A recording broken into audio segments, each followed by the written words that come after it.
Well, the sheep, one is Jackie, one is Sugar, one is Shiny. Yeah, Shiny is the main. Yeah. And one is Queenie. Yeah, she's really 90. Yeah. Yeah, the Queen is that black face running right there. Yeah, that was Queenie. But the Jackie is my favorite. You just kind of adjust your life with what you have, you know.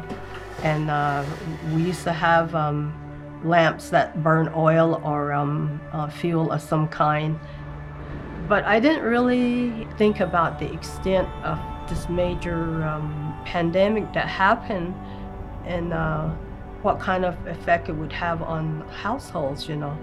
These are basic necessities. Electricity is now a basic necessity for humanity, you know. Well, with my grandparents, they died without ever getting electricity. They were told year after year, well, you're going to get it, you're going to get it, it's down the road. They died. When I was a little girl, we didn't have any electricity. So we're just using the kerosene lamp. You know, last year I think the highest it got was like 109 or something. And with no electricity, we have no cooling. So yeah, it is brutal out here.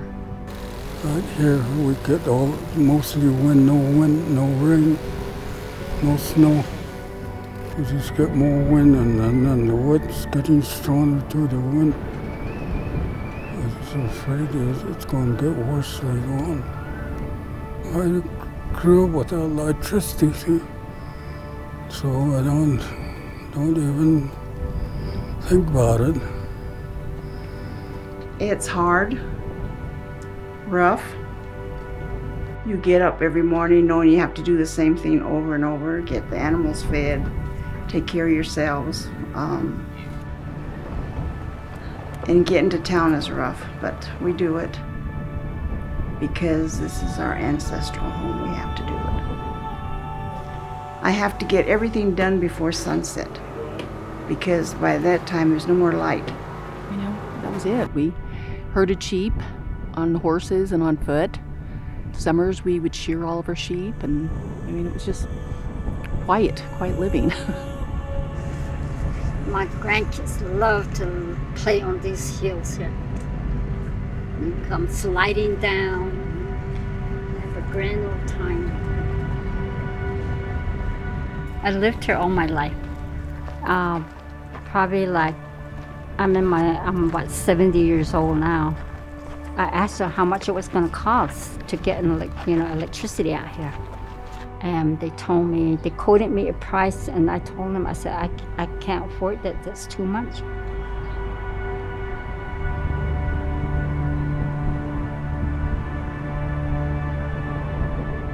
Is there another way somehow that I can, get help from somewhere?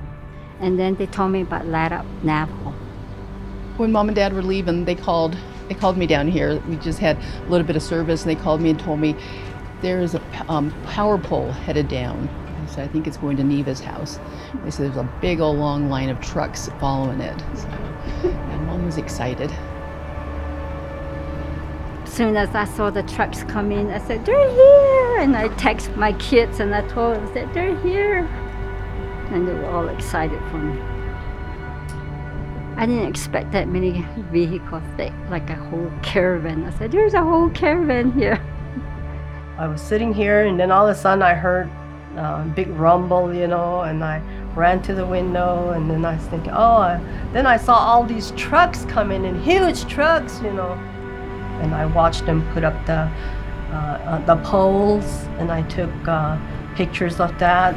In today's day, someone not having power, for us being in the valley, we have people that are out of power an hour, and they're calling and complaining or not happy. These people, their whole lives have been without power, and they're just happy that we're even here. Well, some of these people have been living out here 20, 30, 40 years and have never experienced power except for going to their neighbor's house or going to the grocery store. Guys from NTUA, they put in the meter, and they had it all set, and they said, Shirley, turn on your lights, they said. And I came inside, and by that time it was dark, see? And I think that really made such an impression too, because I flipped on my switch off for the porch lights, you know, and they came on, and it was just like, wow, you know, I have lights, you know, I have power, you know, and it just kind of had this nice glow to it, and it just felt like, you know, this is home, you know, this is home for me, and the lights will be burning here, you know, my lights will be on here at my house, you know. It's been a rough couple of years for a lot of people, and the little bit we can do here can brighten someone's life, literally. Oh, I just turned on my refrigerator this afternoon. I came in here when they brought the lunch, and I thought, oh, I'm not going to eat it right now. I better go put it in the refrigerator. I said, oh, okay, I better go turn it on. Good, I'm glad I have, you know, keep things cool now. So I'm hoping that by having access to electricity and to the internet, I'll be able to set up a home office and be able to do my accounting from here, from my home, you know. Yeah, we're just gonna have Christmas now, and then we're gonna put up the Christmas light. Yeah, it's gonna be good, yeah. And then we're gonna have a Happy New Year, yeah. I talked to him afterwards, and he told me, he says, that's what we do it for, he said. The joy in your face and just the excitement, and we do it for that, he said. And I thought that was so good to hear him say that, you know. Thank you very much. Happy life. I appreciate they allow me to use my skills to make someone's life better. I think we make this world maybe a little bit better.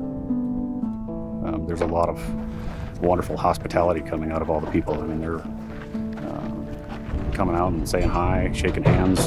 Some of them are offering food and drink out of their own house just to say thank you in any way that they can for what we're delivering. And that hits home.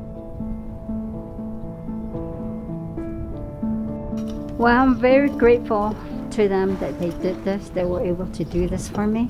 And I hope that, you know, a lot of people that hasn't got electricity can still sign up for it. I heard there's going to be like another round or something. So I think that's a good thing for, you know, outside companies to come and help the Navajo people here. We're just doing it for the kids, for our kids. So hopefully somebody will carry on, you know, the tradition of what we do around here. Well, a lot of people get left out. Some will get served, yes. They're the lucky ones. But with us, we're the unlucky ones. We always get passed over because we're so far down. We're about 7 miles from the highway and through bad roads, and that's why we need electricity. We need, in case we have to call out or something. We could get out if my husband had a stroke. I could call and ask for airlift or something. But having no electricity is awful. And I gripe about it every day. But there can't do anything about it. I tried. I gave up. And so I guess that's why I don't expect any help. I'm hoping though. One of these days.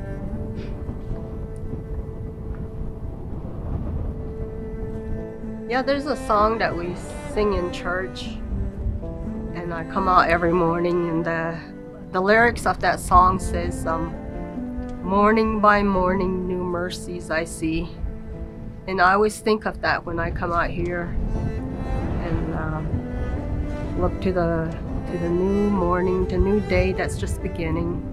And sometimes I get up real early when it's still before the sun comes out. And I think it's wonderful to have that outlook on life, you know, that there's great things for you. A new beginning.